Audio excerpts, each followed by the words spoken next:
Sí, casi todos. Me dice solamente Meribetti que no podía activar la cámara, ha tenido problemas, pero los demás ya están por ahí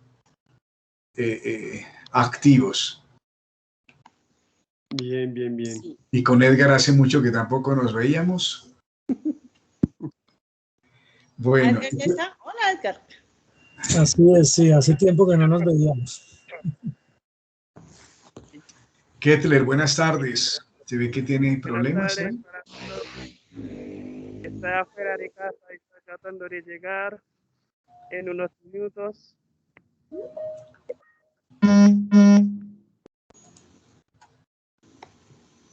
Bueno, bueno. Sí, Estás, muy bien. sí, estoy afuera, estoy ya casi.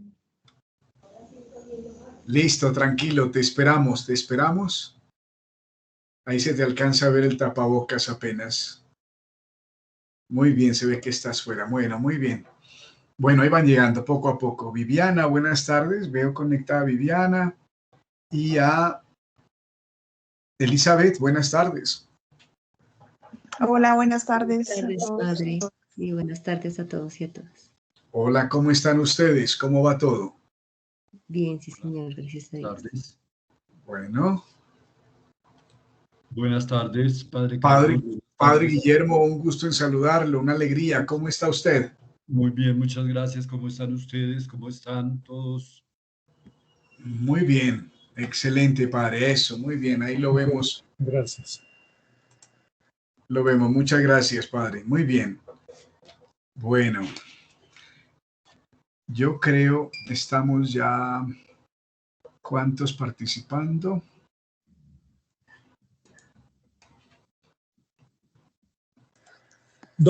Somos 12. Exacto, sí, perfecto, gracias. Juan Pablo me acaba de escribir, dice que no alcanzó a llegar a la casa para conectarse, él ya también tiene temas de presencialidad y eso complica un poco eso, el tema de la conectividad. Y creo que Nubia también tuvo problemas hoy de laborales, en el sentido de que tiene una reunión presencial en el colegio y entonces no puede acompañarnos hoy. Sin embargo, vamos a empezar. Le hemos pedido la colaboración al padre Arley para que nos ayude con la oración, ¿verdad, Arley? Sí, señor. Y a Sergio que nos ayudara con la recopilación del protocolo de hoy. ¿Verdad? Eso es lo que hemos solicitado. ¿Me confirma, Sergio? Sí, señor, efectivamente. Ya estoy Vale, muy bien. Perfecto. Entonces, según la agenda del día, pues darles mi saludo de bienvenida a todos, agradecerles la participación, la vinculación. Sé que después de la semana de investigación empiezan otro tipo de afanes, ¿no? Ya de trabajos, de cierre de segundos parciales, inicio de trabajos finales, en fin, todos estamos con horas a tope, así que muchas gracias por estar y por seguir con la participación activa en el semillero. Vamos a comenzar con la oración. Aunque Juan Pablo no está, pues coordinaré un poco la sesión de hoy. ¿Listo? Al menos la primera parte, porque después entra a moderar ya, como ustedes saben, el profesor Edgar. Bien, comencemos con la oración. En el nombre del Padre, del Hijo y del Espíritu Santo. Amén. Amén. Queridos hermanos, hoy le damos gracias a Dios porque nos volvemos a reunir después de un tiempo y como nos unimos en la oración a la memoria de la Iglesia, celebramos a San Mateo, apóstol y evangelista, un testigo de Jesucristo en la historia, un hombre que se dejó mirar por Jesús y permitió escuchar esa llamada concreta e importante para su vida: sígueme. En ese sentido, les invito a que escuchemos la siguiente canción.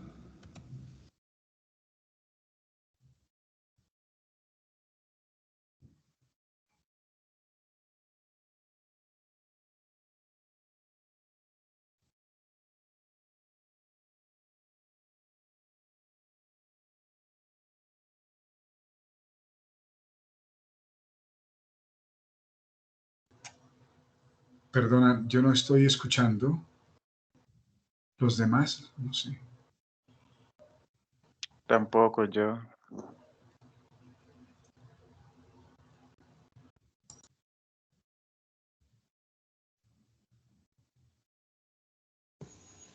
Aley, si tienes problemas, si quieres, envía el link por el chat y yo te lo tomo y lo comparto.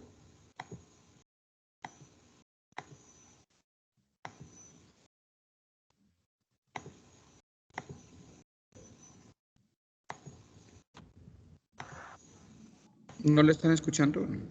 No.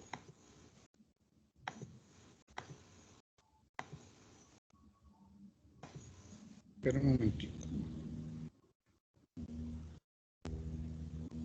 Tienes que compartir el sonido. Cuando vayas a compartir la canción, tienes que decirle, activarle compartir sonido. Ah, ya. Es como una casillita abajo Sí. cuando le digas compartir. Aquí, correctamente.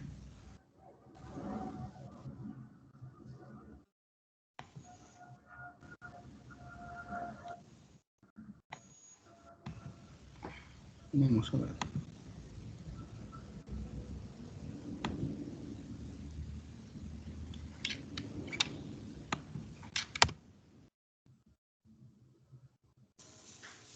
¿Ahora sí? No. No, yo no la escucho. Ah, ¿Qué canción es? Si sí. quieres la busco. Envía el link al chat. Tal Sí. vez sea más fácil. Ya.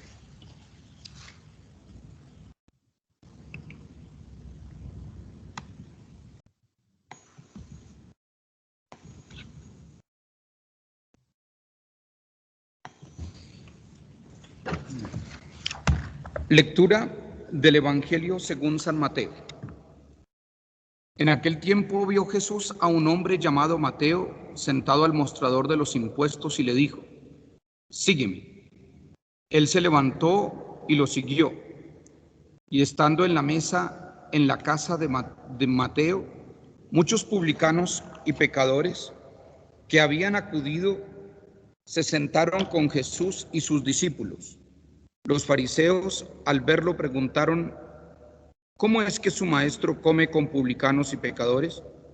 Jesús lo oyó y le dijo: no tienen necesidad de médico los sanos, sino los enfermos. Anden y aprendan lo que significa misericordia quiero y no sacrificios, que no he venido a llamar a los justos, sino a los pecadores. Palabra del Señor. Gloria a ti, Señor Jesús. Jesús pronuncia una palabra después de haber visto a Mateo: sígueme. El texto nos indica que Mateo, sin pronunciar palabra, se levanta y sigue a Jesús. Levantarse significa cobrar vida nueva, significa entrar en un proyecto nuevo, significa participar de una historia que para él es completamente novedosa, la historia que le ofrece Jesús. Mateo está en un mundo de problemas. Trabaja para los impuestos en el mostrador de Roma y se mueve en un contexto de un pueblo oprimido. Teniendo en cuenta lo que nos dice Gonzalo de la Torre, podríamos decir que parte de esa estructura triádica de una sociedad acaparadora e injusta, él hace parte de ella. No se sabe si como víctima o como trabajador, porque un pueblo oprimido por los impuestos, un pueblo empobrecido, Un pueblo que sufre hay detrás de él. Y es llamado y considerado un pecador público. Jesús lo llama.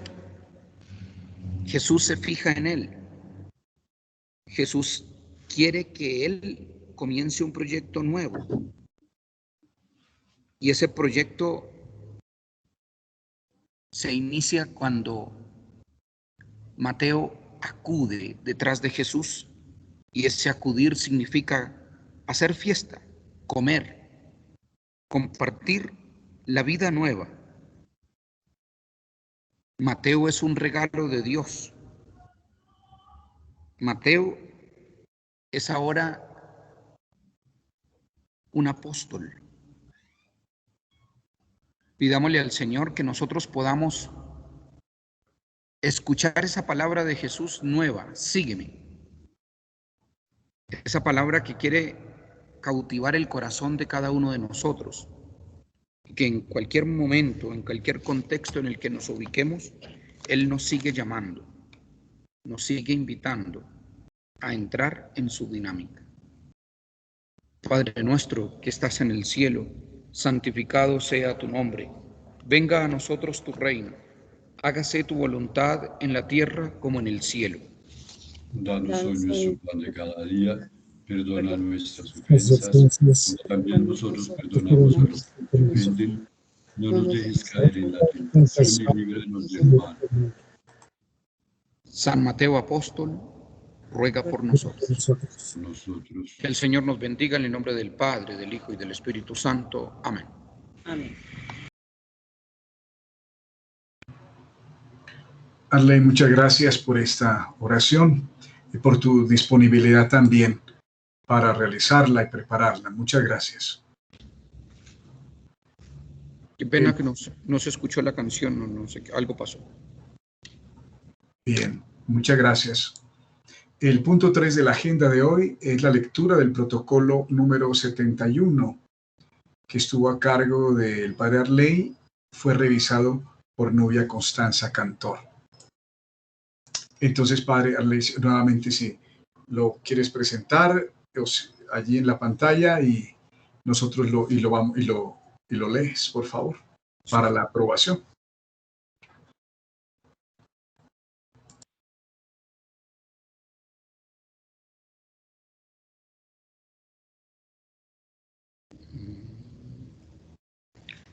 Permítanme compartir pantalla.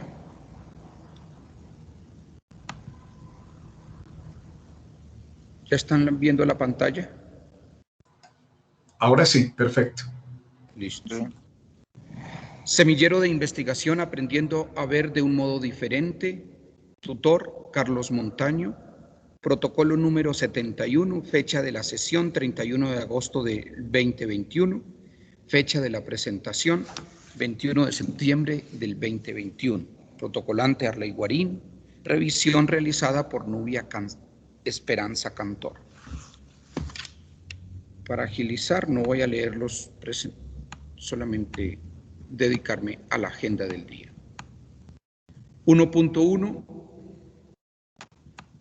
Saludo del tutor. El profesor Carlos Montaño saludó al grupo y agradeció a todos la asistencia. Manifestó que Viviana Quintero no estaría en la sesión debido a una situación personal. Enseguida, agradece al profesor Edgar López por su servicio de moderar este encuentro en el cual dialogamos sobre Gonzalo de la Torre y su contexto. 1.2. Oración a cargo del padre Guillermo Vázquez. Se tomó como texto de reflexión 1 Corintios 1:28. Después de su lectura hicimos un breve momento de silencio para que resonara en el interior de cada uno. A la luz de este texto y meditación, se realizó una plegaria por la paz del mundo, por los más pobres, los migrantes y los más vulnerables de nuestra historia de hoy. 1.3. Lectura del protocolo número 70 a cargo de Juan Pablo Lozano y revisado por Elizabeth Rodríguez. Juan Pablo leyó el protocolo correspondiente a la sesión número 70. Fue un documento claro y preciso que recogía muy bien lo trabajado en la sesión. Una vez realizada esta lectura, se recuerda que los protocolos hacen parte del proceso de aprendizaje en el semillero, puesto que permiten conocer la historia de lo que se va trabajando y viviendo en cada sesión. El padre Carlos Montaño aclara que a partir de ahora los profesores van a asumir la tarea de revisar los protocolos.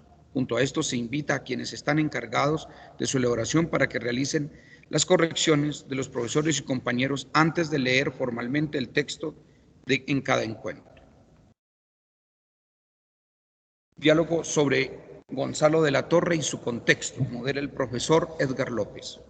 El profesor Edgar López proyecta un video realizado por Gonzalo de la Torre a propósito de una muestra bíblica en la que se insinúa cómo es posible captar la revelación de Dios en la historia y cómo conocer la belleza del proceso de generación de la Biblia para que se valore el aporte tan fundamental que ella representa para la humanidad.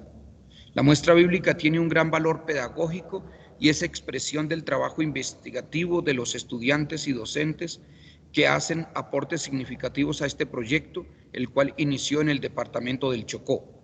En este sentido, se comenta que el contexto del Chocó está caracterizado por un claro contraste. De un lado, se aprecia una gran riqueza en diversos niveles y de otro, hay una gran parte de la población que vive en la pobreza extrema.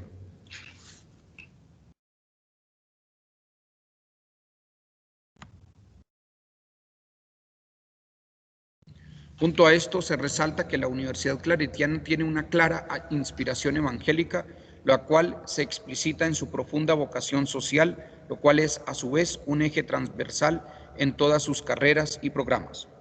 Una vez hecha esta introducción por el moderador de la sesión, se da la palabra a los integrantes del semillero para que hagan sus aportes sobre el tema propuesto. Se reconoce que los textos del padre Gonzalo de la Torre y toda su obra misionera tienen su fundamento en la teología de la liberación. Su teología no se hace en el escritorio, sino en el pueblo, inserta en la realidad del ser humano concreto que sufre injusticia, violencia y pobreza extrema. La clave para acercarse a la Biblia y acercar la Biblia a las comunidades es una hermenéutica de la justicia. Se parte de la injusticia que padece el Chocó. Este punto es el elemento medular de todo el aporte hecho por Gonzalo. Su propósito esencial es que todos tengan vida digna. Para llevar a cabo este proyecto de justicia se requiere trabajar en muchos frentes y uno de ellos es la educación. El ser humano se transforma educándolo. Este es el trabajo espiritual por excelencia. La pregunta por la justicia es un elemento transversal a todas las carreras de la Universidad Claretiana. En este horizonte de sentido se aprecia que hay una diferencia entre teólogos profesionales y populares. La teología popular reconoce la matriz cultural de los contextos a partir de la experiencia del compromiso con el pueblo. Gonzalo, por su trabajo, logra conectarse con la teología afrocolombiana del Pacífico, valora la diversidad cultural e interpreta las tensiones propias de su contexto con las que aparecen en las narraciones bíblicas. Estas tensiones sociales siempre exigen tomar posición, o vives para ti mismo o para los demás. Siguiendo esta misma línea de reflexión se resalta la sentencia: solo si hay cambio de conciencia se pueden hacer cambios sociales. Gonzalo de la Torre ha sido un misionero antes que ser claretiano por la forma como se inserta en una comunidad, en una cultura. Esto hace que él viva y descubra las pequeñas cosas que va encontrando en la comunidad con las que trabaja, en las comunidades con las que trabaja. Se acerca a los grandes dolores de las personas y de ahí surge la invitación a humanizarnos, a solidarizarnos con el dolor del otro y a reconocerlo como humano, como alguien con capacidad espiritual, como hijo de Dios. Esto expresa toda la vocación de Gonzalo de la Torre. Lo que se narra en los textos es provocador, dan ganas de saber más. Gonzalo vive el Evangelio en un pueblo concreto que sufre y también tiene alegría y esperanza. Impacta que se comprenda la Biblia como un libro revolucionario que está presente en toda su obra social con los campesinos. El acercarse a la Biblia provoca que el pueblo se empodere y vaya haciendo su proceso de liberación. En este proceso juega un papel fundamental el reconocimiento del pueblo, de ahí que llevar a Jesús al rincón de la selva sea determinante. Finalmente, se reconoce que recuperar la producción que se ha venido haciendo en Quibdó tiene un valor teológico enorme. A partir de esta línea se pregunta, ¿qué relación hay entre el pensamiento de Gonzalo de la Torre, entre la apropiación de la Biblia y la ética? Se responde al cuestionamiento afirmando que todo su quehacer evangelizador tiene un contenido ético. O se vive en función de sí mismo o en función del Evangelio. Él no escribe un artículo sobre ética, pero toda su labor le apunta a una tesis ética fuerte de la vida. Varios. Se le agradece a Edgar la moderación de la sesión y el trabajo realizado. De igual modo se agradecen los textos enviados y se pide que se hagan llegar los que faltan. En la próxima sesión se abordará el tema del método y los aportes de Gonzalo de la Torre, un testimonio del Evangelio leído en el pueblo y un pueblo que hace experiencia del Evangelio. Se le agradece de igual modo a Marcela el compartir las noticias de la universidad. Las informaciones ya están en el blog. Toda la información que se tenga se invita a que se comparta. El profesor Carlos Montaño invita a visitar el blog del semillero. El 30 de septiembre se celebra la fiesta de San Jerónimo. Se ha organizado un conversatorio virtual para hablar de San Jerónimo desde la hermenéutica. Existen 2 semilleros en la facultad dedicados a la hermenéutica, uno denominado Hermenéutica y Patrística y el nuestro titulado Hermenéutica Bíblica Latinoamericana. Con estas líneas se realizará el conversatorio. Se pide realizar la recopilación de frases de San Jerónimo para la difusión del evento, tal como se llevó a cabo el año anterior. Por este motivo se solicitó que quienes tuviesen frases contundentes de este pensador las compartieran lo más pronto posible. El profesor José Alfredo Norato tiene una buena colección de máximas de San Jerónimo, las pone a disposición para hacer que la actividad sea más rica. Se sugiere que las frases de este año estén orientadas en la línea de la hermenéutica. Por otro lado, se insiste en la realización correcta del protocolo. Debe ser un texto panorámico. Se debe presentar no como un acta, sino como un documento que da cuenta de la sesión en forma argumentativa. Debe ser breve. El objeto es darle prioridad a la sesión y no al protocolo. Por último, se pide separar en la agenda el 30 de septiembre a las 5 p.m. para participar en la actividad en la conmemoración de San Jerónimo. Se agradece a todos la participación. 2. Juicio de valor. El diálogo sobre Gonzalo de la Torre ha permitido profundizar en el talante de su obra y las consecuencias que ella ha tenido para la hermenéutica bíblica. Sin duda, el momento de la contextualización es inspirador y, al mismo tiempo, desafiante. Hemos tenido la posibilidad de hablar de la obra de Gonzalo.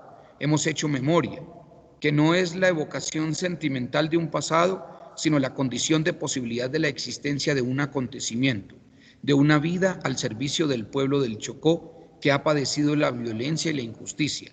Quien ha padecido este flagelo tiene una mirada propia y, de alguna manera, nos mira, nos permite tomar conciencia de la capacidad que tenemos todos de generar vida o muerte. Tareas pendientes: enviar los aportes faltantes sobre Gonzalo de la Torre, leer y preparar los textos propuestos sobre el método y la metodología para la próxima sesión. Hasta ahí. Arley, muchas gracias, muy amable. Como lo dice el mismo protocolo, sabemos que es un ejercicio de aprendizaje para todos, sentarse a reflexionar sobre lo que pasó en un encuentro, que es lo que hacemos con un protocolo. El profesor José Alfredo nos ha insistido en las características del protocolo, ¿no? Un poco con esa que ya se mencionaban en el protocolo más panorámico y más crítico. También hacerlo en las 2 páginas, así que siempre es un esfuerzo académico y por eso le agradecemos a Arley que lo haya realizado, lo haya revisado, corregido. Veo que se implementaron algunas correcciones. En fin, bien, no sé si haya algún comentario general. Por favor. En el chat porque no vi mi nombre en el protocolo, entonces. A ver. Se omitió y si fue el expositor de la sesión, segura. No creo que se haya omitido, se omitió. Pero míralo a ver, Arley, por favor. Tenlo en cuenta. Si no estoy para que me incluyan, por favor. Claro, sin duda, además que coordinaste la sesión pasada como la de hoy. Bueno, por favor, Arley, ese es un punto importante. Bien, no sé si hay algún comentario así breve, preciso de algún tema en concreto. Si no, pasamos a su aprobación. Veo aquí un... Ah, sí, ya veo el chat. Sí, por favor. Bien. Si no hay ningún comentario así, digamos, que quieran ahora en este momento de resaltarlo, pasamos a su aprobación, por favor. O si hay comentario, pues también lo pueden ahora hacer.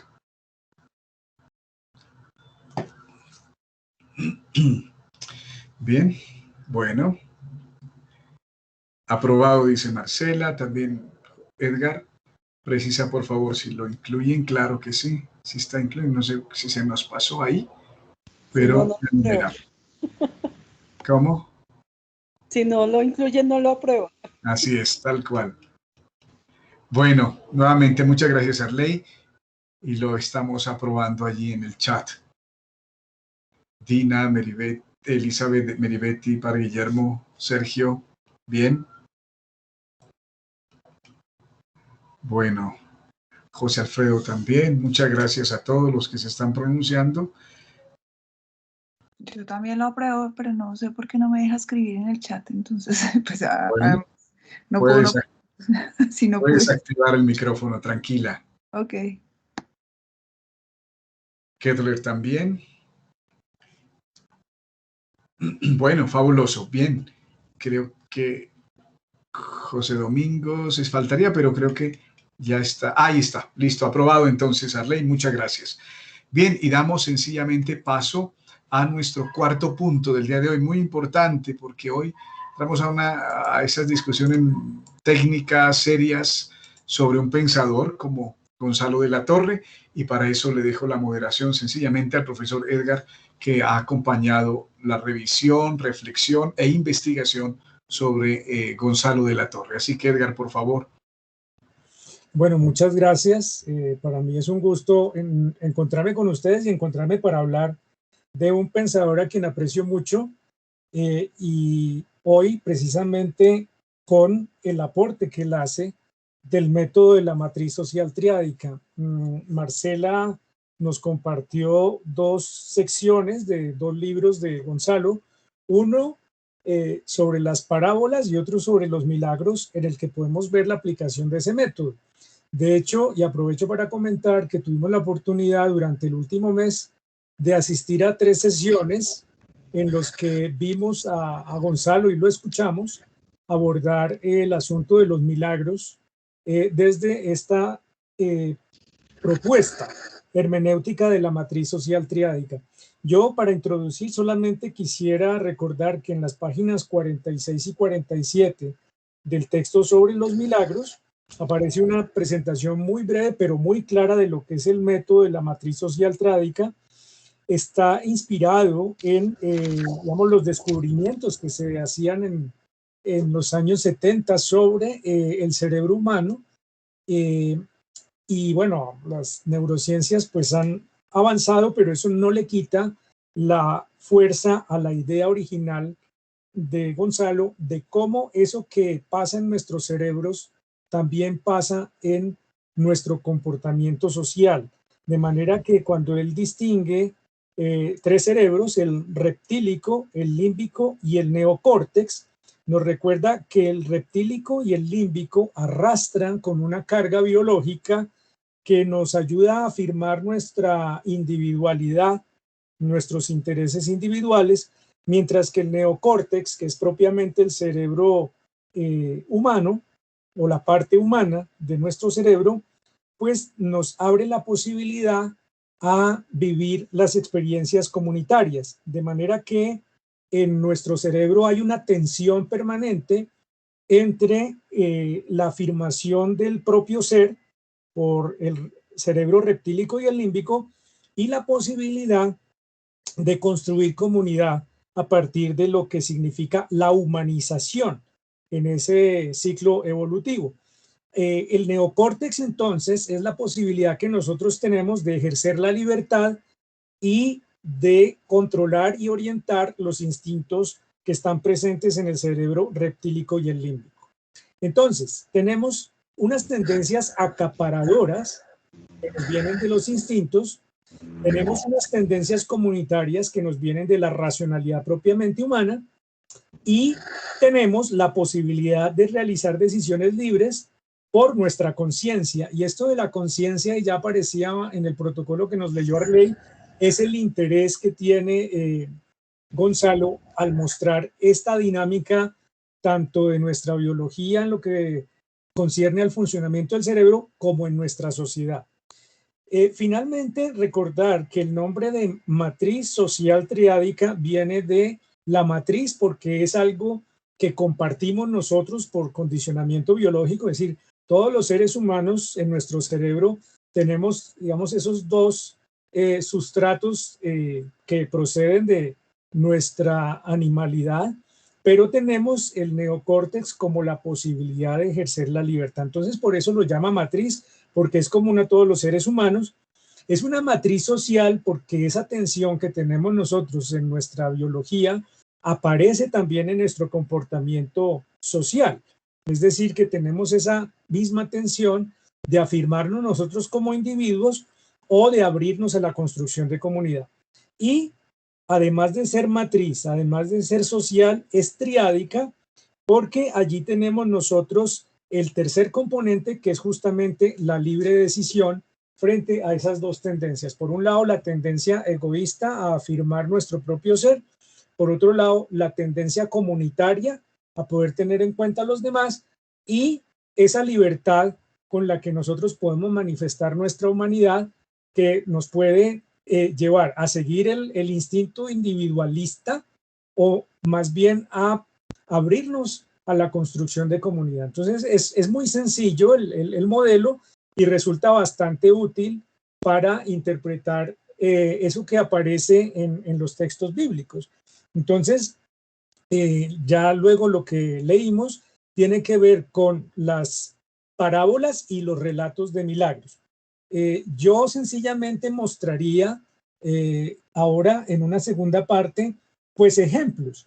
Entonces, en los dos textos que ustedes recibieron, aparece el análisis que hace Gonzalo desde la visión de la matriz social triádica. Me voy a permitir compartir pantalla para que podamos ver el ejemplo que está allí en la, perdónenme un momento, ya les comparto. Aquí está en primer lugar. Bueno, entonces están viendo este texto que aparece en las dos secciones que fueron publicadas. ¿Me confirman si están viendo? Porque no veo aquí el...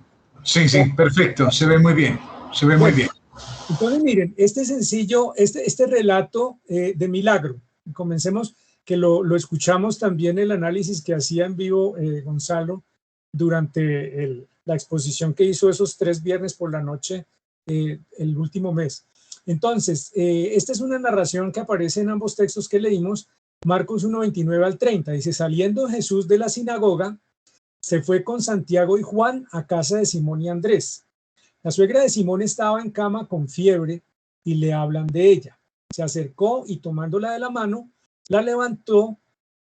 Entonces la fiebre la dejó y ella se puso a servirles. Entonces, muy interesante cómo él, usando el método de la matriz triádica, ubica los elementos del texto de manera que en la primera columna podemos apreciar lo que sería la afirmación de los intereses egoístas, excluyentes, y en la tercera columna, por contraposición, pues aquellas manifestaciones del sentido comunitario. Entonces ustedes ven aquí en la distribución, dice en la columna de la izquierda, y luego de la sinagoga, un lugar del cual eran excluidas las mujeres, ¿no? Luego dice, ahora bien, la suegra, y esto lo resaltaba Gonzalo en aquella exposición, decía que el personaje de la suegra es un personaje que ya tiene cierta carga social poco compleja. Entonces se trata de la suegra de Simón. Yacía en la cama estando enferma, y aquí con lo de la enfermedad se afirma eso, esa realidad, digamos, de negación de la vida. Y, bueno, la fiebre, la enfermedad de la fiebre. En el otro extremo, en el extremo derecho, la tercera columna, aparecen los elementos comunitarios. Jesús con Santiago y Juan en la casa de Simón y Andrés, clarísima la comunidad. Y luego dos referencias, bueno, acerca de ella, y la dejó y ella, bueno, a la mujer. Entonces, si nosotros miramos la distribución que hace en el texto, a la izquierda, digamos las afirmaciones excluyentes e individualistas, y a la derecha las abiertas e incluyentes, vemos que en el medio aparece la posibilidad que tenemos nosotros de ejercer la libertad. ¿Cuál es la decisión que toma Jesús? Entonces él subraya el hecho de que él sale de la sinagoga. Sale de la sinagoga quiere decir que sale de ese ambiente excluyente y se van a la casa donde se manifiesta la comunidad. O sea, el hecho de que Jesús salga implica esa decisión de salir del lugar excluyente y dirigirse al lugar donde está la comunidad. Luego dice que hablaban y que acercándose a la mujer enferma la levantó. O sea, si en la sinagoga era excluida la mujer, aquí es interlocutora y hay un contacto físico. La levantó, la cogió de la mano. El resultado es que la mujer le servía. Entonces, aquí es interesante, subrayaba Gonzalo, que ese servicio no se refiere al servicio de los siervos, sino al servicio de la diaconía. No es el dulo, sino la diaconía. Y entonces lo que decía Gonzalo era que aquí vemos un claro ejemplo de cómo hay una contraposición entre las fuerzas sociales de la sinagoga, que son excluyentes hacia la mujer, y las fuerzas incluyentes de la comunidad, que quieren reivindicar el papel de la mujer. Entonces, este milagro, recordemos que no se trata, en el Nuevo Testamento no hay milagros, hay narraciones de milagros. Ha sido ya interpretado por la comunidad, ha sido interpretado por quien lo consignó. Entonces, lo que dice Gonzalo es que aquí hay una decisión en esta narración de milagro de incluir a la mujer, de darle relevancia a la mujer. Este es un ejemplo, me parece a mí muy claro, de cómo funciona el método de la matriz triádica y deja claro cuál es la decisión de la comunidad Marcos de optar por lo comunitario, y así es como aparece un poco la escena. Y recordar que más que el milagro, porque lo que decía Gonzalo y dice ahí en el libro, se trata sencillamente de una fiebre, o sea, no se trata de un hecho extraordinario. El milagro para Gonzalo está en lo simbólico, está en lo que representa en realidad la transformación. O sea, lo que dice Gonzalo es que los relatos de milagro no nos hablan tanto de lo extraordinario, sino de la transformación que acontece, y aquí la transformación es clarísima, tanto en la suegra de Pedro, que pasa de estar enferma a estar viva para servir, a estar sana, como en la comunidad, que opta por salir del ambiente excluyente y encontrarse en la casa como comunidad justamente. Bueno, ese es un ejemplo. Ahora les quiero compartir el segundo ejemplo, que sería entonces este otro tomado ya no de los milagros, sino de la obra de Gonzalo sobre las parábolas. Y aquí, bueno, no aparece en la parte que ustedes pues leyeron, pero sí aparece, bueno, este libro está en la versión PDF, lo podíamos compartir completo, y lo que ustedes van a ver después, perdónenme porque este no era el que quería compartir, este es el mismo que les mostré, entonces les voy a compartir ahora sí el otro, perdónenme un segundo, dejo de compartir porque me abrió la ventana que no quería. Entonces decíamos de las parábolas, así como Gonzalo dice que los milagros se deben ubicar en lo simbólico y es la carga simbólica la que nos debe llamar la atención y no lo extraordinario, también las parábolas las ubica él en el campo de lo simbólico. Y aquí hay un texto también muy breve tomado del Evangelio de Marcos, que es el de la parábola de los amigos del novio. Dice el texto: Jesús le respondió: ¿pueden los invitados a la boda ayunar mientras el novio está con ellos? Mientras tienen al novio con ellos no pueden ayunar. Llegará un día en que el novio les sea quitado y aquel día ayunarán. Entonces, esta breve narración, que es una respuesta que le da Jesús a quienes lo critican por no solo por no observar la ley, sino por juntarse con pecadores. Entonces, él también lo ubica de acuerdo con el método que hemos visto de la matriz social triádica. Entonces, él muestra que aquí en esta breve narración de esta parábola aparece los elementos, digamos, contrarios a la comunidad, los elementos, digamos, de donde hay menos vida, donde hay, y tiene que ver con la primacía de la ley, es decir, una sociedad entristecida por la ley. El ayuno, recuerda Gonzalo, viene pues de la penitencia, de una negación, si ustedes quieren. Y entonces este tema de la ley y el ayuno aparece en la primera columna, en la columna de la izquierda, como lo que hemos llamado el componente individualista, excluyente, aquí representado un poco por el dolor, y en la columna de la derecha, la tercera, aparece la alegría, los invitados a la boda, mientras el novio está con ellos, mientras tienen al novio con ellos, la fiesta. Entonces la contraposición aquí de la matriz social triádica la podemos ver entre la tristeza de la primera columna y la alegría de la derecha. ¿Y cuál es la opción que hace Jesús en la parábola? Pues es optar por la alegría, porque lo que él muestra es que entre la posibilidad de ayunar y la posibilidad de celebrar, se afirma aquí la posibilidad de compartir en comunidad, y lo que deja en el sentido escatológico el mensaje de la parábola, desde su carga simbólica, es que cuando Jesús muera, la comunidad no tendrá que sumirse en el ayuno y en la tristeza, sino que con la experiencia de la resurrección, pues compartirá la alegría, y esa alegría, la experiencia pascual, será lo que constituirá ese grupo como comunidad. Entonces, este es el segundo ejemplo con el que quería yo abrir esta conversación. Así que ahora ya les puedo ceder la palabra para que conversemos sobre este método que, como lo he dicho, pues tiene una inspiración muy, muy sencilla, pero tan sencilla como fuerte, porque eso que vivimos nosotros en nuestra biología de afirmar nuestros propios intereses y desconocer a los demás, o abrirnos a los demás y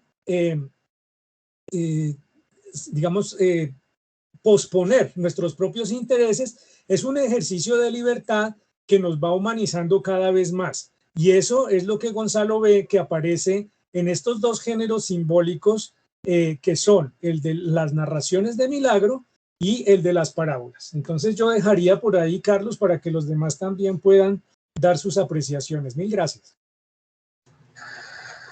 Edgar, muchas gracias. Una exposición pues bastante profunda y práctica. Has puesto los dos ejemplos fabulosos de dos relatos que aplican de manera concreta lo que llamamos método de Gonzalo de la Torre. Bueno, pues nada, animo a los demás a que sigan, primero Edgar, pues a moderar el diálogo y a los demás a participar, recibir, al menos, no sé si Edgar recibió otras, pero al menos yo solamente recibí un escrito de una estudiante del semillero a propósito de la reflexión y de los documentos que se compartieron.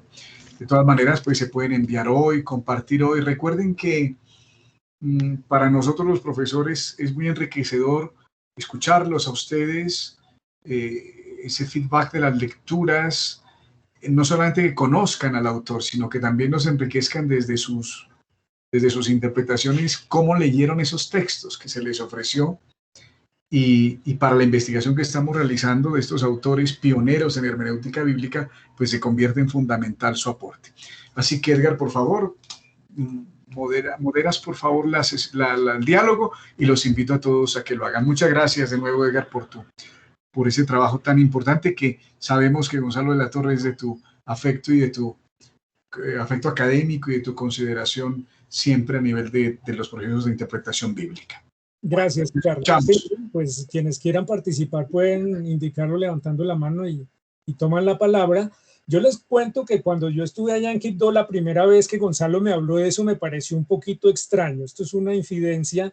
Cuando Gonzalo me dice, no, lo del cerebro y tal, yo digo, pero al principio yo no veía la conexión de la biología del cerebro con las narraciones bíblicas. Eso, pero luego cuando ya me fui familiarizando, y cada vez, ahora que tuve que leer para esta sesión, me parece cada vez que sí se da esa constatación de la tensión de esa fuerza individualista y la fuerza comunitaria, y la decisión libre que tenemos nosotros para optar por la una o por la otra. Y me parece muy importante, porque Gonzalo insiste muchísimo en estos dos textos y en otros, en que lo que el Evangelio quiere es transformar nuestras conciencias. Entonces, esa transformación de la conciencia es lo que se ve tanto en las narraciones de milagro como en las parábolas. José Alfredo, adelante, por favor.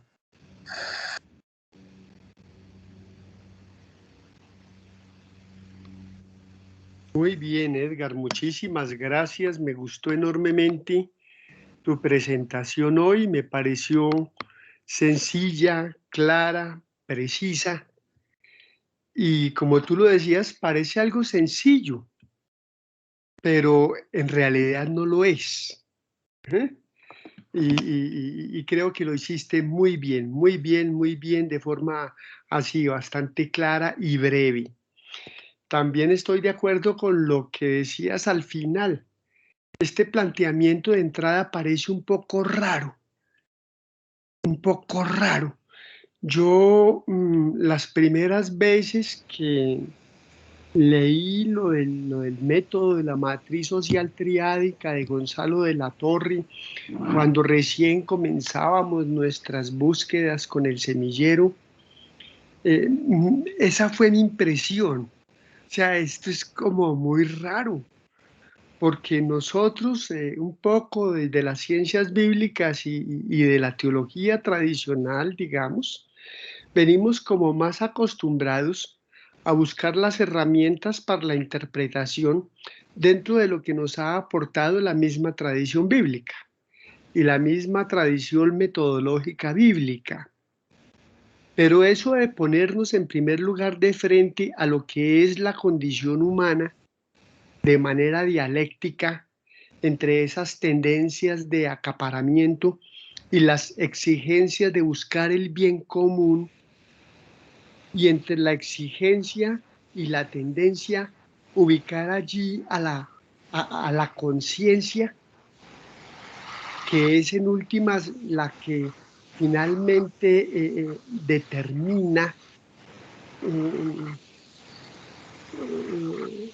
lo correcto de las acciones, sea que conduzcan de verdad o no a dinámicas auténticamente humanas y por ende evangélicas, o por el contrario represivas.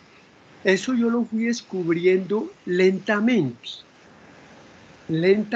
porque me pareció un método de interpretación extremadamente raro.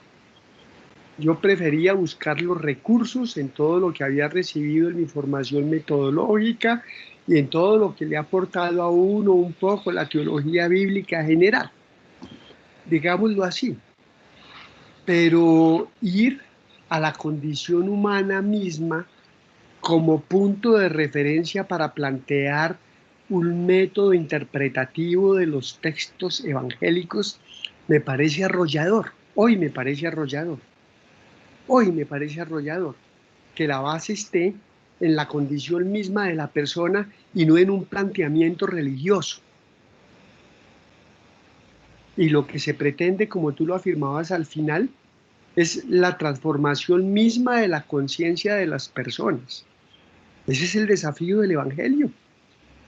Transformar la conciencia de las personas, no volver a las personas religiosas, si me expreso bien, sino transformar la conciencia de las personas para que su actuar sea consecuente.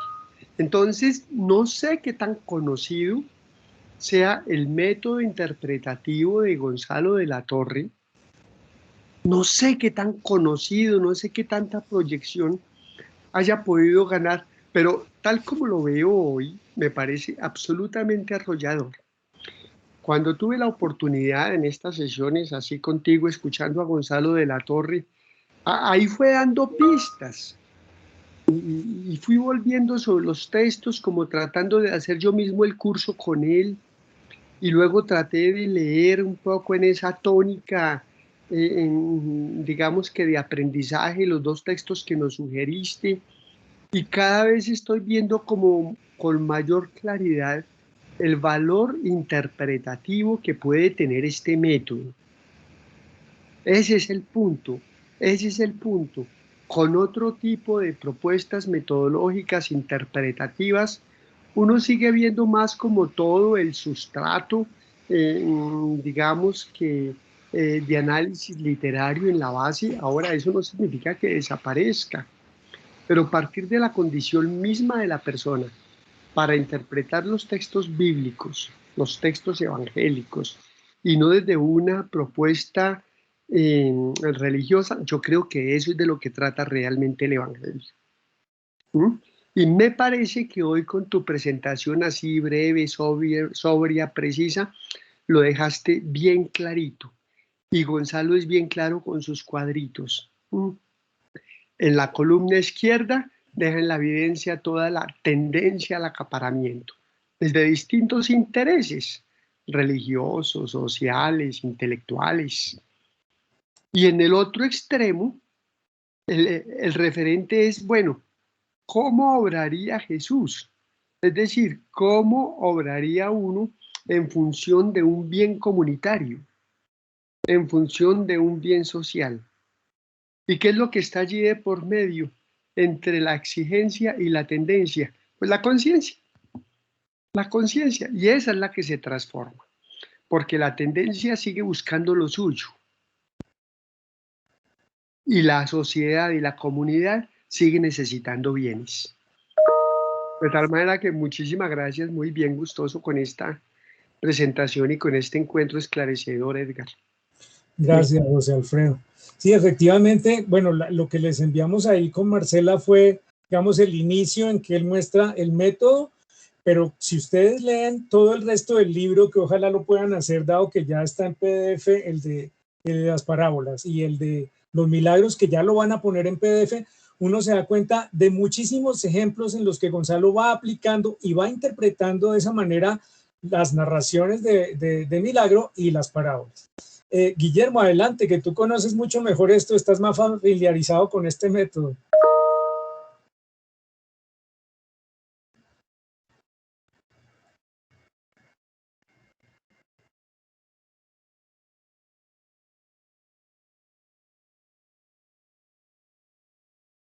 Tienes el micrófono silenciado, Guillermo.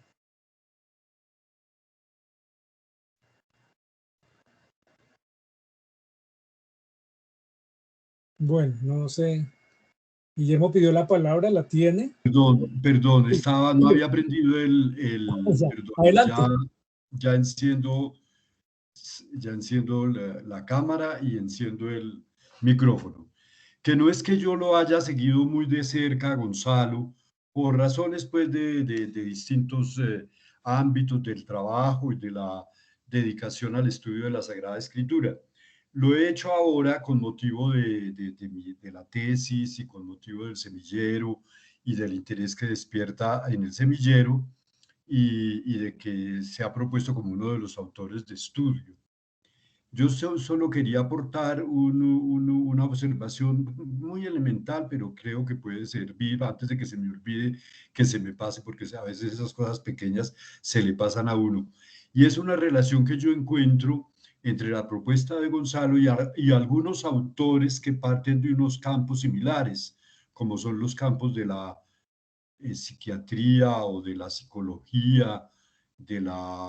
psicología evolutiva, incluso de la psicología analítica, del psicoanálisis. Entonces pienso, por ejemplo, en Viktor Frankl y en un libro tan conocido, siendo pues tan prolífico autor, pero el que más se conoce de él es ese, El hombre en busca de sentido. Y en ese libro también se plantea un poco la relación estrecha, indisoluble, entre la condición humana biológica, la condición psicológica y la condición espiritual. Y esa comparación podría ayudarnos a comprender mejor y podría ayudarnos a enriquecer incluso la propuesta que hace Gonzalo, que resulta muy, muy interesante. Eso quería yo, esa pequeña observación quería yo hacer. Gracias. Gracias, muchas gracias, Guillermo. Y bueno, también a partir de lo que dices de otros autores y de los desarrollos de la psiquiatría, yo quiero señalar que algo que uno constata en las obras de Gonzalo y cuando uno lo escucha directamente es esa apertura a los desarrollos de otras disciplinas, ¿no? O sea, a él le interesó tanto la psiquiatría como la biología y hoy día le interesa la física. Él ha tratado de ver en la mecánica cuántica la posibilidad de ampliar las explicaciones sobre los fenómenos humanos justamente para poder delimitar y profundizar más en lo que hay de simbólico en la Biblia. Entonces él, concretamente con los milagros, dice, entre más explicaciones nos dé la ciencia, mejor, la psiquiatría, la física, la biología, mejor, porque nos va a nosotros aclarando el campo que nos interesa, que es el campo de lo simbólico. Entonces creo que eso que tú señalas es muy importante porque Gonzalo es un hombre que se considera todavía aprendiz en cuestiones de otras disciplinas y esa apertura a los desarrollos de las otras disciplinas es que le da la posibilidad de profundizar en el conocimiento de los relatos bíblicos y del mundo bíblico. Marcela, adelante, por favor. Gracias, Edgar. Bueno, pues yo les cuento, la primera aproximación, pues yo también, digamos, estuve en las charlas de estos 3 viernes con Gonzalo de la Torre y al leer los documentos me encontré un poco perdida, la verdad, les puedo manifestar que me encontré perdida, no lo comprendí en primera instancia, no sé si realmente lo haya comprendido ahorita con la aclaración y con la explicación que hace Edgar, creo que pude centrar y creo que pude comprender un poquito mejor el tema del método. Que resaltaría a la vez que hay algo que, digamos, que me llama la atención y que como que me deja preguntas en ese torno, en ese aspecto. Quisiera resaltar lo primero. Es claro en lo que veo del método propuesto por Gonzalo de la Torre, primero que pasamos o nos establece 2 ámbitos necesarios en el momento de la aproximación de los textos bíblicos. Y primero es el tema de lo social, que él refiere muy fuertemente, el tema de los contextos, la importancia del contexto, la importancia de entender en ese sentido como los 3 elementos que él resalta, el tema del dominio, el tema del poder en primera instancia, el tema de cómo las comunidades construyen sus propios valores y el tema cómo Jesús se relaciona precisamente o nos muestra la relación que tiene con ese contexto específico. Pero a la vez entonces Gonzalo de la Torre nos propone lo creo, no sé si, y Edgar te agradecería si me aclara si lo estoy entendiendo bien, es que tiene adicionalmente esa parte espiritual donde ya es salirse del texto para lo que me dice a mí como persona que me aproximo al texto. Y es precisamente ahí es donde entra, creo, el papel del juego de la conciencia o el papel de la conciencia que uno como lector empieza a descubrir en los textos, pensando si realmente como que hace una introspección y se pone en lo que llamaríamos en la espiritualidad ignaciana, esa composición del lugar, si uno mismo se integra y se formula como dentro, tiene la capacidad de formularse dentro de ese texto para precisamente mirar lo que es uno en sus decisiones, en lo que ha sido en su propio actuar, cómo ha sido su vida, su claridad, digamos, su compromiso, qué ha fallado, como aquellas falencias. Entonces creo que esa tarea de ponerlo a uno en juego, primero entre un contexto social específico, pero que a la vez lo inserta a uno a preguntarse que ese contexto no es muy lejano al contexto que uno pueda vivir en la realidad, en el propio contexto. Entonces es hacer como esa tendida de puentes entre lo que dice el texto bíblico y lo que es la realidad de uno. No sé, y lo que te digo, quisiera a ver si efectivamente lo estoy entendiendo de esa manera. Y algo con lo que cierro que me llamaba también la atención y que no comprendí en un principio, cuando básicamente se refiere él habla en algún momento, o lo escuché en algún momento, el tema de que ¿cómo decirlo?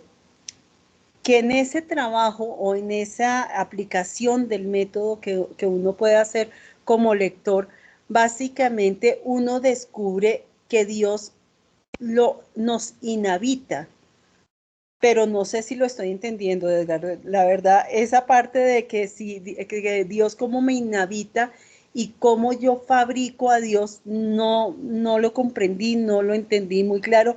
Ahí me pegué un enredijo, la verdad, algo complejo de entender a Gonzalo en esa parte, pero no sé si estoy bien o definitivamente hice una comprensión totalmente errónea de lo que él nos propone. Bueno, Entonces, comienzo por lo de la inhabitación para que no se me olvide. Lo que él propone es que nosotros tenemos que acercarnos al mundo bíblico, pues desde la cultura del pueblo hebreo. Nosotros, pues porque ellos no conocieron la modernidad. Entonces, digamos, para entablar un diálogo con los textos bíblicos, hay que ser conscientes de que en medio está la modernidad. Entonces, la idea de Gonzalo es que nosotros captemos que en el mundo bíblico hay unos intereses diferentes a los nuestros. Nosotros que estamos a este lado de la modernidad, como dice él, queremos afirmar las causas segundas, o sea, digamos, por todo el conocimiento que tenemos de la naturaleza, y relativizar las causas primeras, que es Dios. En el mundo bíblico no hay esa dicotomía, sencillamente, y por eso la inhabitación la explicaría así: Dios se manifiesta en la naturaleza, o sea, no hay esa sobreposición de lo natural y lo sobrenatural. Entonces, lo de la inhabitación tiene que ver con que Dios se manifiesta en la naturaleza. Entonces, por eso él habla de las fuerzas naturales y entonces muestra tanto en las narraciones de las parábolas, en ese contexto pues bucólico de la sociedad de los pueblos de Galilea, tanto como en el ámbito de las narraciones de milagros, muestra efectivamente que uno lo que tiene que hacer es tender un puente y no ponerse a pelear, digamos, desde los presupuestos modernos con esos textos bíblicos, porque entonces va a perder de vista lo importante que está en lo simbólico. Entonces, lo de la inhabitación... Perdóname, Edgar, una preguntita. Es como darle interpretaciones al texto o tratar de darle elementos actuales al texto que el texto de por sí pues no los tiene. Es como hacer esa conexión errónea, digamos. A ver, lo que nosotros tenemos que ser conscientes, y esto ya no es solo de Gonzalo, sino de la hermenéutica, Gadamer define la hermenéutica como familiarizarse con lo extraño. O sea, los textos bíblicos son extraños para nosotros porque nosotros no somos hebreos. O no somos griegos como Pablo fue griego, por decirlo así. Entonces, digamos, en ese sentido es extraño. Pero justamente la hermenéutica tiene que ver con el establecer una relación de familiaridad con eso que nos es extraño. Eso es la hermenéutica. Entonces, por eso el componente de lo extraño y de lo familiar se combinan para que pueda haber una hermenéutica, una apropiación de lo que no es nuestro, pero apropiación. Entonces, esto de la inhabitación tiene que ver con eso. Somos naturaleza, somos corporalidad, y ahí es donde Dios se manifiesta. O sea, no hay que establecer una dicotomía entre lo natural y lo sobrenatural, porque no vamos a captar la carga simbólica. Eso sobre la inhabitación. Y luego sobre lo de la cultura que tú decías, en varios escritos, Gonzalo muestra cómo trabajaba con las comunidades del Chocó. Entonces les proponía la parábola, analizaban palabra por palabra con ayuda de todos los comentarios bíblicos que tenían a su disposición, con el conocimiento del griego, del hebreo, lo que sea, y luego que ya se habían aproximado un poco al texto, entonces los ponía a ellos, a esas comunidades negras del Chocó, a construir sus propias parábolas, porque el mensaje liberador que estaba en los textos bíblicos también se podía expresar en sus propios términos culturales, de manera que estas comunidades terminaban construyendo parábolas análogas, por llamarlo de alguna manera, en que el mismo sentido liberador que está en la Biblia se manifestara. Entonces, ese era uno de los métodos con los que él trabajaba allí con las comunidades negras. Entonces, tiene que ver con eso de la interculturalidad. Gonzalo siempre ha sido un crítico de la inculturación, porque le parece que es algo demasiado invasivo, colonialista, diríamos ahora, y él más habla de la interculturalidad en el sentido que las narraciones que encontramos en los textos bíblicos nos invitan a crear nuestras propias narraciones en nuestros propios términos culturales. Este sería mi comentario a tus dos inquietudes. Listo, te agradezco. Licius, adelante.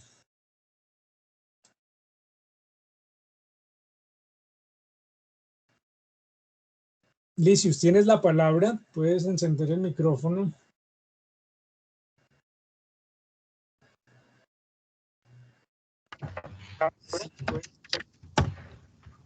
Sí, profe. Bueno, muchas gracias para todos y buenas tardes. Y gracias, profe Edgar, por la exposición. Yo creo que eso me aportó muchísimo en el conocimiento del pensamiento de Gonzalo.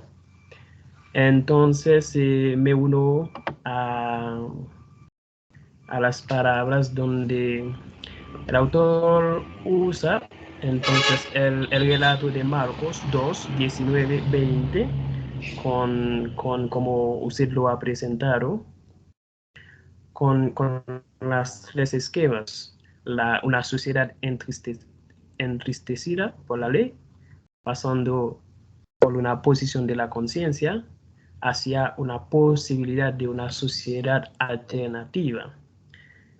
Entonces, sí, me parece muy interesante y eso me hizo pensar a la propuesta de René Girard, que nos habla del método mimético. Entonces, no sé si en algún momento sería posible de relacionar estas dos posturas, porque como usted lo ha mencionado, es esta búsqueda de la libertad, que es como la originalidad de la fe cristiana. Y de ahí, entonces, yo creo que es muy pertinente la propuesta de René Girard, que nos habla de los criterios fenomenológicos de la correlación de los estadios de la subjetividad. Entonces, porque para él, yo creo que también está presente en el pensamiento de Gonzalo, es decir, cómo pasar de una ipseidad a una alteridad hacia una intersubjetividad. Entonces, porque para él existe dentro de cada uno, entonces este deseo mimético, un deseo violento, Entonces, ¿qué hace la fe cristiana? La fe cristiana tiene este rol, este papel, en este contexto de que donde se podrá apreciarse en tanto que resuelve el enigma del deseo violento que existe dentro de cada uno, cada una, y por ende abre la posibilidad de la constitución de la intersubjetividad a partir de la reconciliación que procede de la víctima. Entonces, no sé en qué medida usted podría como relacionar estas dos posturas, porque y también cuando usted habla de la transformación, y yo tengo unas reservas a propósito de la transformación de la conciencia, porque justamente hoy en día, por ejemplo, en bioética y teología moral, se habla más de la formación de la conciencia, es decir, formación del sujeto moral. Entonces, que nosotros acompañamos, no solamente nosotros también, pero los casos que tenemos es para llegar a una formación de la conciencia. Entonces, no sé si esta transformación, no sé si se podría decirlo así, que existe una razón utópica al querer transformar la conciencia sin haber formándola. Entonces, no sé cómo usted, profe, podría aclarar un poquito estas dos posturas. Bueno, lo primero, sí hay una relación con René Girard, en el sentido que, como lo puse en el chat, la aproximación que hace René Girard la hace desde la Biblia como literatura, pero con un análisis antropológico, y lo que él muestra es que estas relaciones de violencia que están presentes en diferentes culturas y reflejados en diferentes relatos, se rompen en las narraciones del Nuevo Testamento. Entonces creo yo que hay una coincidencia, yo no lo había pensado, pero ahora que tú lo propones veo que sí, hay una similitud en el sentido de que lo que Gonzalo representa como el tránsito de lo individual a lo comunitario, para René Girard es lo que le permite a los relatos bíblicos el romper esos círculos de la afirmación violenta. Entonces, creo que ahí coincido contigo en la utilidad del método, repito, en René Girard desde la antropología. Bueno, y por otra parte, no veo yo que estén en pugna, que sean excluyentes la formación de la conciencia con la transformación de la conciencia, porque cuando se habla de la formación de la conciencia desde enfoques como el de Lawrence Kohlberg, es el tránsito de lo individual a lo colectivo, ¿no? De orar instrumentalmente a orar por principios universales, o el de Carol Gilligan, de orar desde principios egoístas más bien a principios interrelacionales del cuidado. Yo creo que ese tránsito, que en unos autores se llama formación de la conciencia, es a lo que Gonzalo llama transformación de la conciencia, de la afirmación de lo individual hacia la apertura a lo comunitario. Entonces, no veo ahí una oposición. Creo que los dos señalan una dirección de ir de la afirmación del propio ser a la intersubjetividad, como la has llamado tú, en lo que recogen las teorías del desarrollo moral. Gracias. Arley, adelante, por favor. Bueno, gracias, profe. Va a hablar bueno. Muy buenas tardes. Yo tengo algunas preguntas para el método de la matriz social triádica. La primera pregunta que me surge, ¿esto es posible para todas las parábolas? Lo segundo, la estructura humana que tiene el lector, ¿hasta qué punto, siendo un elemento que filtra el texto, se puede convertir, como decía el profesor José Alfredo Norato, en algo que avasalla el texto.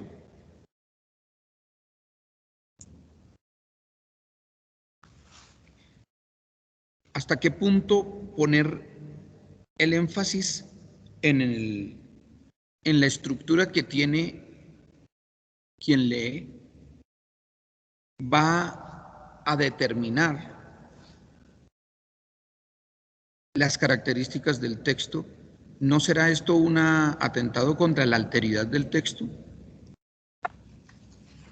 Lo tercero, creo que Gonzalo de la Torre advierte que cuando hay la ubicación del texto en un contexto, eso genera una falibilidad que tiene que ver con el problema del hermeneuta, pero también con la manera de entender cualquier verdad social. Y este lenguaje tan situado, tan, digámoslo, ubicado en un contexto, ¿cómo interactúa con el contexto bíblico para que no sea simplemente una transposición de contextos de manera externa, sino de manera interna? Y de ahí viene mi última pregunta, que tiene que ver con el ejemplo que ponía Edgar cuando hablaba de los indicativos de la sociedad excluyente y se mencionaba a la sinagoga.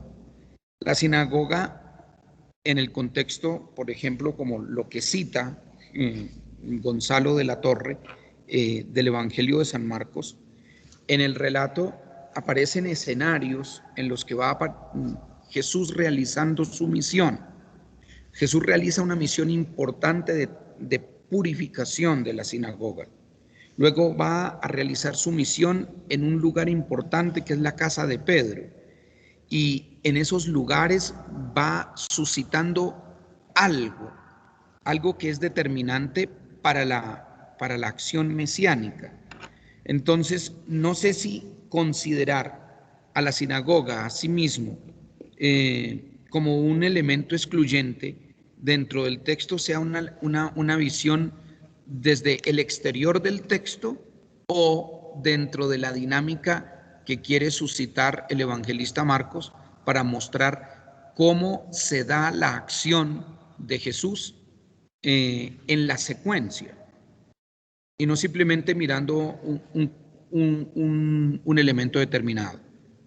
Son preguntas que me surgieron a partir de la lectura del texto, que a mí me gustaría que las lecturas que nosotros podamos compartir, las podamos discutir aquí para que podamos generar una mayor riqueza.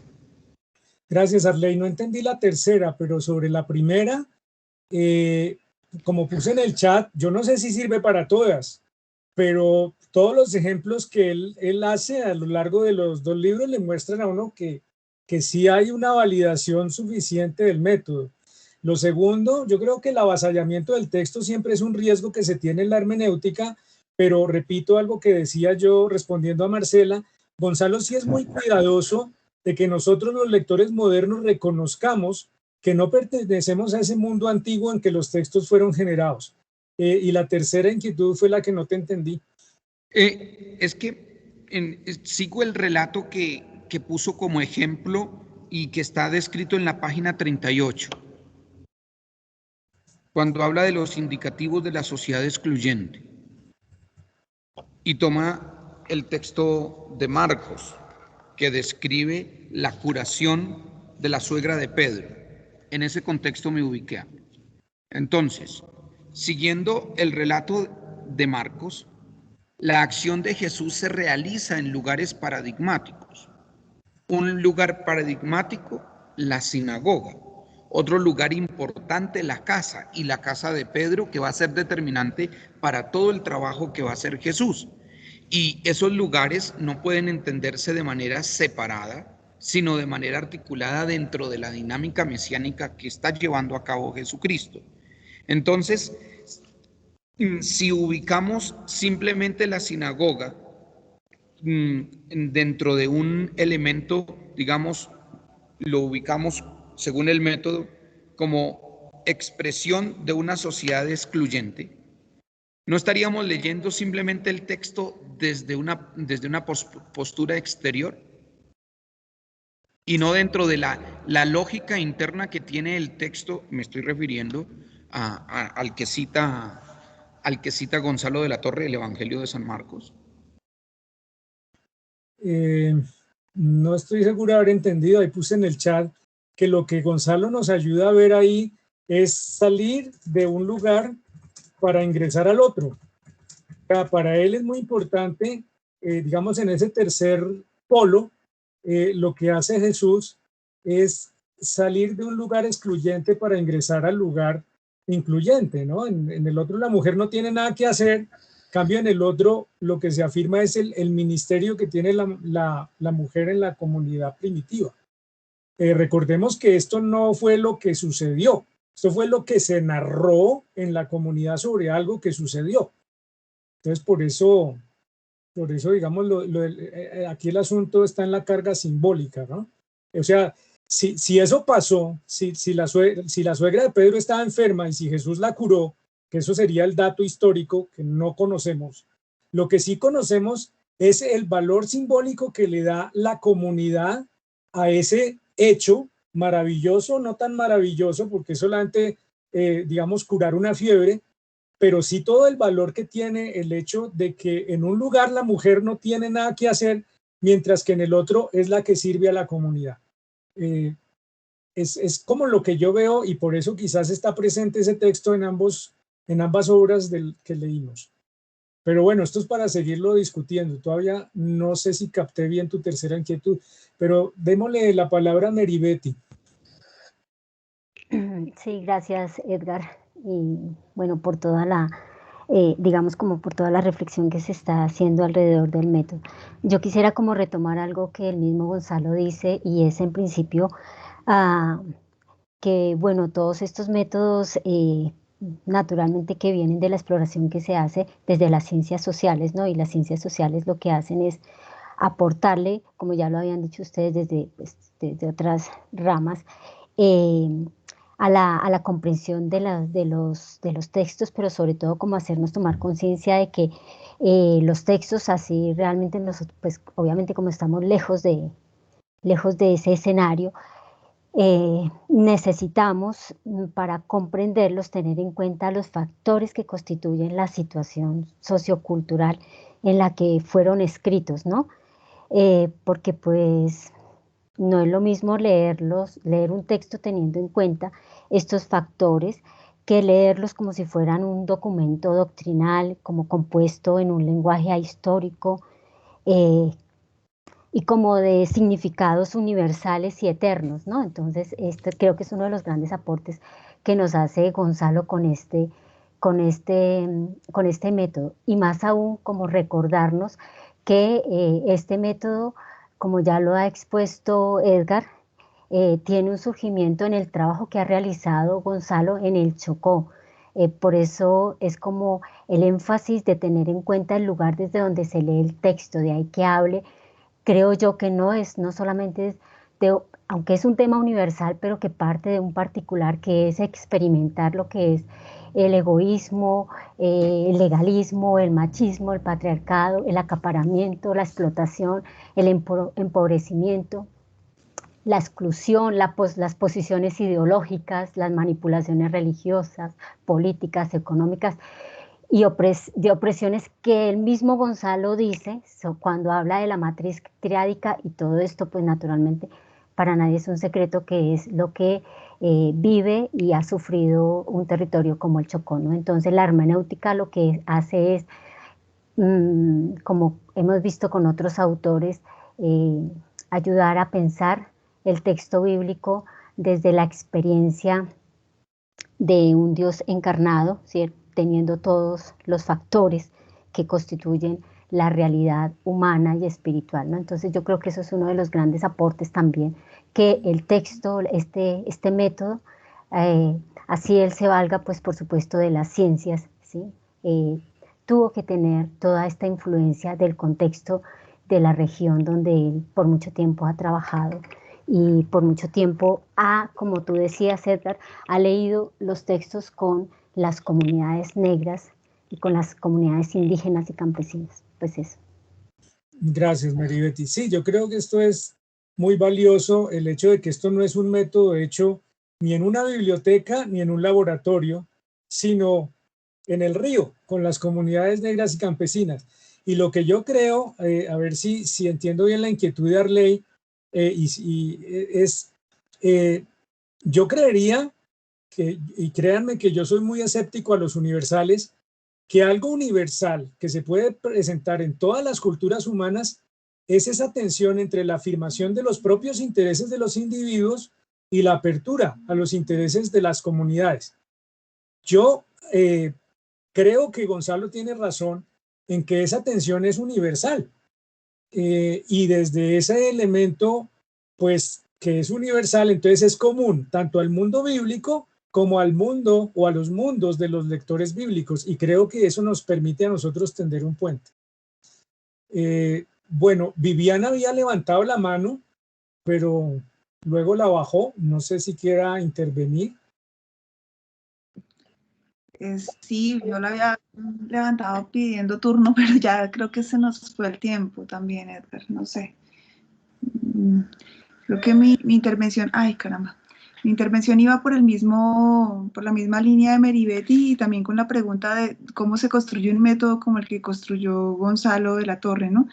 Yo creo que esta idea de como revisión del poder, del ejercicio del poder, como él lo nombra ahí, ¿no? Cómo se dan las dominaciones en los distintos tiempos y contextos históricos versus cómo respondemos como sociedad o como individuos a este manejo del dominio y del poder, pues me parece que pone de presente justamente lo que nosotros trabajamos, ¿no? La hermenéutica bíblica latinoamericana, en términos de que probablemente las respuestas solidarias y comunitarias que él ha vivenciado en su relación con las comunidades negras y con las comunidades indígenas de la zona en donde más ha trabajado, pues le hacen pensar en esto, ¿no? Le muestran una realidad distinta y en ese sentido una apropiación claro, del mundo bíblico, pero también del mundo de la vida, de cómo se pueden responder alternativamente desde el ejercicio de la libertad humana a las formas de ejercicios de poder que han sido, pues, bueno, violentos y desacralizadores de la vida, ¿no? Entonces, eso quería decir sobre, bueno, dando gracias también por todos los aportes que han hecho. Gracias, Viviana. Bien, bueno, sí, efectivamente el tiempo se agotó, entonces, pero creo que todos sacamos provecho. Arley decía que hay que ser críticos con los textos, sí, de acuerdo. Yo no crean que estoy de acuerdo 100% con lo que dice Gonzalo. Hay unas explicaciones que él da sobre la resurrección desde la mecánica cuántica que para mí están de más, pero sí constato que el método que ha propuesto Gonzalo es muy potente y que creo que nos sirve mucho para la hermenéutica que queremos hacer, una hermenéutica liberadora y contextualizada. Así que con esto, pues creo que podríamos ir cerrando esta parte, Carlos. Perfecto. Pues Edgar, muchísimas gracias. Una presentación, como ves, muy rica de tu parte y muy enriquecida por los comentarios. Para nosotros como investigadores, pues se nos abre un panorama de inquietudes, de preguntas que vale la pena que las revisemos juntos después cuando podamos. Y lo que decíamos, también hay que decantar muchas cosas. Edgar ahora decía, pues hay muchas cosas en las que estamos de acuerdo, otras no, con Gonzalo de la Torre y con tantas propuestas metodológicas. Sin embargo, todas nos ayudan a adquirir herramientas, perspectivas de la interpretación de los textos y también nos ayudan a tener una mentalidad abierta, ¿sí? A no casarnos con un método, a no casarnos con un profesor, sino que hay otras perspectivas y posibilidades para ver los textos de una manera distinta. Eso es lo que hacemos aquí en este semillero o lo que tratamos de inculcar con los estudiantes y entre nosotros como profesores. Así que reitero mi agradecimiento a Edgar por esta presentación que nos has hecho del contexto en la sesión pasada y hoy del método y la metodología de Gonzalo de la Torre. Agradezco las intervenciones sumamente ricas, se nota que hay lectura, que hay contraste de autores, que hay nivel académico y eso es importante para todos nosotros. Muchas gracias. Estamos sobre el tiempo, así que solamente si hay algún punto de varios de parte de ustedes, pero quisiera compartirles dos cositas. Si hay algún punto de varios de parte de ustedes, pues les agradezco también, como hemos hecho, levantar la mano si es necesario que lo puedan comentar ahora. Primer punto de varios, antes de que se nos pase, yo quiero agradecer de manera particular a quienes nos han ayudado en la elaboración de las frases, de las piezas publicitarias, con el fin de difundir el evento de San Jerónimo el próximo 30 de septiembre, para el cual ya ustedes saben, están completamente invitados. Y agradecer no solamente a quienes nos han colaborado con las piezas publicitarias, sino también con los videos. En la última sesión les pedí a algunos estudiantes que nos ayudaran con videos publicitarios, unos pequeños clips donde se invite al evento. Nos han compartido ya algunos y ya el inicio de esta semana se empezó a emitir el primer video de Nubia Constanza, está en la página de Facebook de la universidad. Los otros que han sido enviados se empezarán a compartir este jueves y la siguiente semana el resto de videos, así que les agradezco de verdad a quienes nos han colaborado con eso. A Marcela, que ha estado como siempre muy pendiente del blog, que yo los invito a visitar, por favor. El blog debe estar siempre activo y visitado, que eso es un punto muy importante. Así que ahí van a encontrar también, y voy a pedir que los videos los compartan y los puedan subir también en nuestro blog. Bien, y eso está en función de la actividad del 30 de septiembre. Como ya lo mencionaba Arley en el protocolo, el diálogo, el conversatorio del 30 de septiembre gira en torno a la hermenéutica en general. No solamente la hermenéutica bíblica, sino también la hermenéutica patrística. Un diálogo entre Jerónimo y Orígenes y un diálogo entre la hermenéutica bíblica y nuestro semillero que va a ser presentado por el padre Guillermo. Así que yo les agradezco ese compromiso que todos han tenido con esta actividad. Aprovecho para felicitar también la participación del padre Guillermo y de Ketel en el simposio de estudiantes, donde se tocaron algunos temas, fueron representando pues a los semilleros también, a su nivel académico como maestría y doctorado que están realizando, así que fabulosa la presentación y muchas gracias. Finalmente, un último vario, nos enteramos gracias a la noticia que nos compartieron en el chat, que la compartió Elizabeth, me parece, si no me equivoco, sobre la muerte de Pablo Richard.